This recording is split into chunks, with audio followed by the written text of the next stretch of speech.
Welcome back to GBN America. I'm Jacob Rees-Mogg.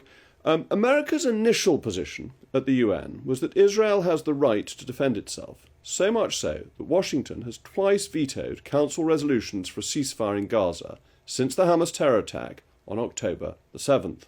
However, the Biden administration's shift in stance towards Israel's planned invasion of Rafah has the world talking. We're joined now, and I'm very pleased we're joined now, by John Hanna, who has served in senior foreign policy positions for both Democratic and Republican administrations.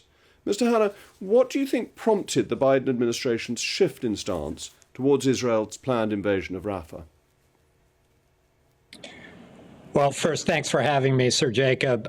Listen, the Biden administration now for over 4 months, its support for Israel, I think, has been really quite magnificent and admirable, although I think it's clear now that the resolve to back Israel is eroding. And it's hard not to come to the conclusion that it has an awful lot to do with the president's own domestic politics as we approach our elections this November, that he has a very activist and loud wing of the Democratic base, the progressive base, that almost from the beginning has been extremely opposed to his position of unequivocal support for Israel after this near genocidal terrorist attack of October the 7th, that Israel has the right, has the responsibility, has the absolute duty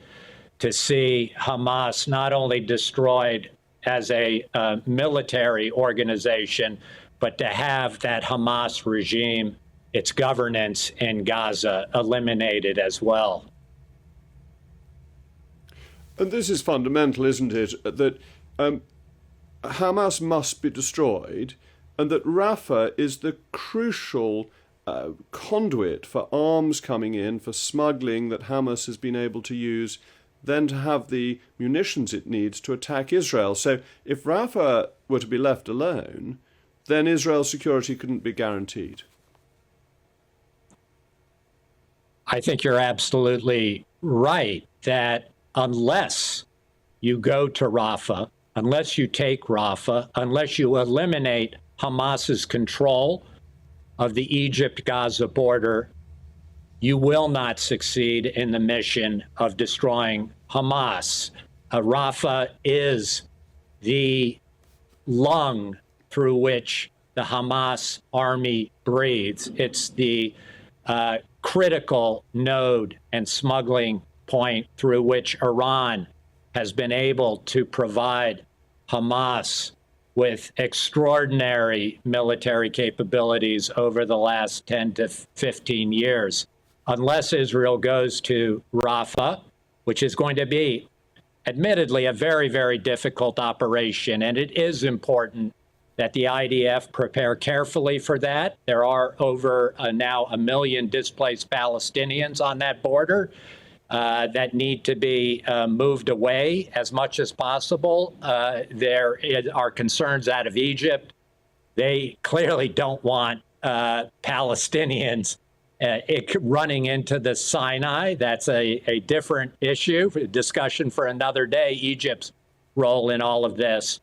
But if you don't allow Israel to go to Rafah, you are essentially saying Hamas wins and Israel loses, with extraordinary implications and ramifications for not only Israel and the Middle East going forward, but I think for the interests of the entire West and the entire civilized world.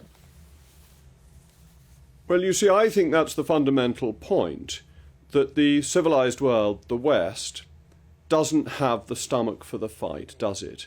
That it was so strongly in support of Israel immediately after these horrific, as you said, near genocidal attacks, but that it doesn't like the fact that war is a messy, unpleasant, brutal business, and that to win a war, you have to use the means of war. And so as Israel's done that, support for Israel has reduced not just in the United States, but in other Western countries. I think there's an awful lot to what you say, Sir Jacob. I mean, the fact that this war has gone on for 4 months, frankly, as somebody who worked in the U.S. government for almost 20 years, went through the 2006 war with Hezbollah during the Bush 43 administration. That war lasted, I think, all of 34 days that we gave Israel before the pressure globally, internationally, domestically to try and impose a ceasefire, to end the fighting, to end the images on our TV sets just became overwhelming. The fact that we've allowed this to go on for 4 months, frankly, I found surprising. I'm very glad and heartened by it, and obviously the scale and scope of just how awful the massacres and atrocities of 10/7 play into that. But I do agree with you that we are now, through a combination of international pressures and domestic pressures that different players are feeling, including here in the United States, we're now putting this kind of pressure on Israel. And my hope is that Israel knows what it needs to do.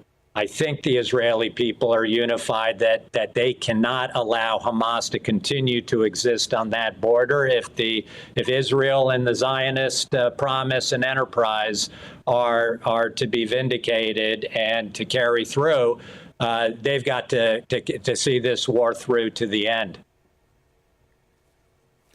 And you're one of the most experienced people in foreign policy, not just in the United States, but in the world. Isn't one of the real difficulties of foreign policy is that it becomes dominated by a 24-hour news agenda when successful foreign policy is very long-term? And the long-term benefit of Hamas being defeated is enormous, but the short-term cost of pictures on our television screens that people can't face is becoming too high for democratic politicians. That certainly seems to be the case, and that is unquestionably the calculations that Hamas, Iran, and all of our enemies make when they start out on these genocidal ventures, is that they are betting that, in fact, over time, our attention will be diverted by the pictures appearing on Al Jazeera, on TikTok, on our Telegram social media feeds, dominated, of course, by platforms loyal to the Muslim Brotherhood, toward the Iranians, toward the progressive left, that those will put sufficient pressure that the West, we will lose our breath. We will beg for short-term relief and mercy, and at the expense of a long-term price that will be paid down the road in much more higher cost in blood and treasure. Well, John Hannah, thank you so much for sharing your expertise with GBN America viewers today. Thank you.